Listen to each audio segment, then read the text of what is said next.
શિવાય. હાલો મિત્રો, જો બાજરી ઘઉં ભરવાનો મોસમ આવી ગયો છે.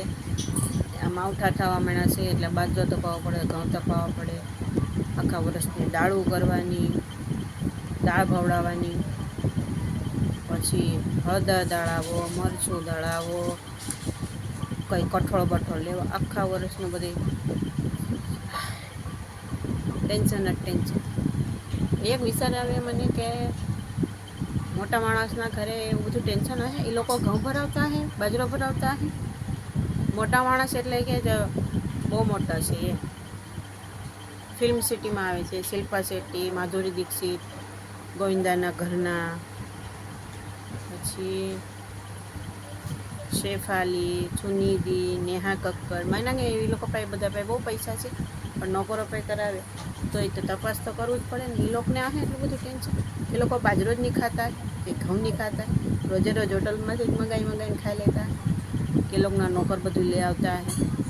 ખાલી નોટનો થપ્પો ઘા કર્યો, લઈ આવો, એવું હોય છે બધાને કે આપણે જ છે બધું. વરસાદ આવે, ઓલું થશે, આથમું કરી લઈએ, પછી આખો વરસ ઉપાદીને બટાકાની વેફર પાડી લઈએ. બીજું હું બાકી રહી ગયું?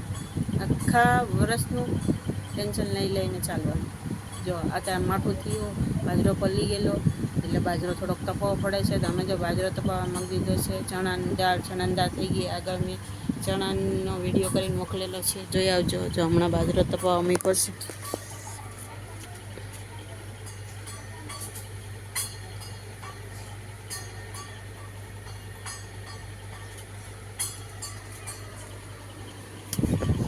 હવે બાજરો તપાવવા મૂકી દીધો છે. હવે એમાં પાવડર ભેળવીને એ પાછા ટીવણામાં ભરવાના છે, એટલે આખા વર્ષની બળતરાની. પણ અત્યારે તો ટેન્શન ને ટેન્શન. ઘડીક બાજરાનું ટેન્શન, બાજરો ભરીને પાવડરમાં મૂકવાનો છે, ઘઉંમાં પાવડર ભરીને મૂકવાનો છે, હળદર દળાવીને મૂકવાની છે, મરચું દળાવીને મૂકવાનું છે, બધી ચણાની દાળ બનાવવાની છે, તુવરની દાળ બનાવવાની છે. આખા વર્ષની બધી દાળો બનાવવાની છે અને ટોક કરી દેવાનો છે.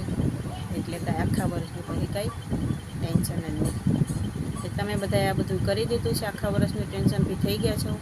તો કમેન્ટ કરજો કોણ કોણ આખા વર્ષનું આ બધું ભરાયું છે. ઓમ નમઃ શિવાય.